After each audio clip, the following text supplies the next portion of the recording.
વિસાવદરના મોટા બલગામ ગામે હિરપરા પરિવારનું ત્રીજું સ્નેહ મિલન યોજાયું। આકાશવાણી રાજકોટ રેડિયો કલાકાર નાનજીભાઈ હિરપરાને ગૌરવ પુરસ્કારથી સન્માનિત કરાયા। પરિવારના વડીલો સન્માન કરી સમૂહ ભોજન કરી પરિવારની ભાવના વ્યક્ત કરી ભાવુક દ્રશ્યો જોવા મળ્યા। આમ જોઈએ તો આજના હાઈટેક સોશિયલ મોબાઈલમાં યુગમાં એક કુટુંબ પણ સાથે બેસી વાત નથી કરતી શકતા। દિન પ્રતિદિન પરિવારો તૂટી રહ્યા છે, ત્યારે એક કુટુંબ તો શું આખો પરિવાર એક તાંતણે બેસી સમૂહ ભોજન કરતા જોવા મળ્યા। કોણ છે આ પરિવાર, જોઈએ આ ખાસ રિપોર્ટમાં।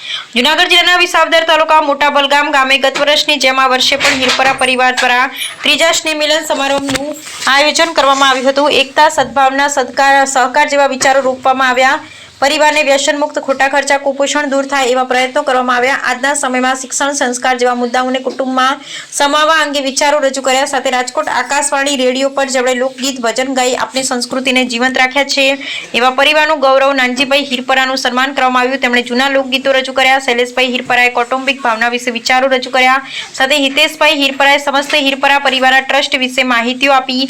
સમાજના અગ્રણીઓ, ગામના સરપંચ અને બ્રહ્માણી ગામ ધામ બક્ષરાના મુખ્ય બાબુભાઈ હિરપરા, વિનુભાઈ હિરપરા સહિત પરિવારજનો એક સાથે બેસી સમૂહ ભોજન કરતા ભાવુક દ્રશ્યો જોવા મળ્યા। કલ્પેશભાઈ હિરપરાએ સૌ પરિવારજનોનો આભાર માન્યો। નમસ્કાર। આજે અમારે મોટા બલગામ હિરપરા પરિવારનો ત્રીજો સ્નેહ મિલન સમારોહ યોજવામાં આવ્યો હતો।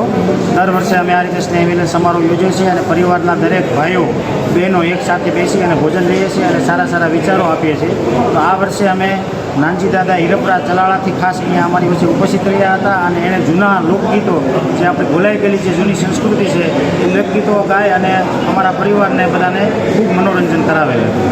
આગામી વર્ષમાં પણ દર વર્ષે આ રીતે અમે આગામી વર્ષમાં બી સ્નેહ મિલન યોજશું। સાથે સાથે પરિવારના જે તેજસ્વી બાળકો છે એને ઇનામ આપી અને પ્રોત્સાહિત કરશું અને દર વર્ષે કોઈ નવા વક્તા સારા લાવી અને પરિવારને સારી દિશા અને સારી વસ્તુ મળે એવા અમે પ્રયત્ન કરીશું।